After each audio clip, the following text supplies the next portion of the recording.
topic natin, separated from the world, separated for God.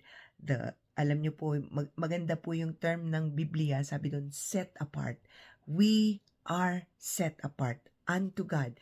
We are set apart from the world and set apart for God, for His glory. Grabe, sabi nga po ng Ephesians, at alam kong ito'y binanggit ko na kahapon, Ephesians 1 verse 4, sabi po doon, hallelujah, He has chosen us. He chose us in Him before the creation of the world to be holy and blameless in His sight. Grabe. Pinili ka na pala niya.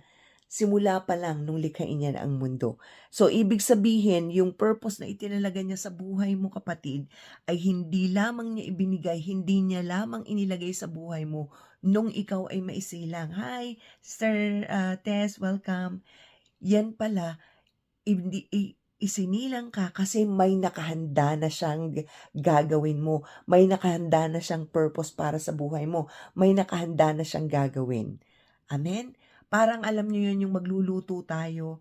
Alam na natin yung ingredients dun sa iluluto natin, kaya pupunta tayo sa market at bibilihin natin yung ingredients. Hindi yung present ang ingredients, kaya magluluto tayo ng ganito.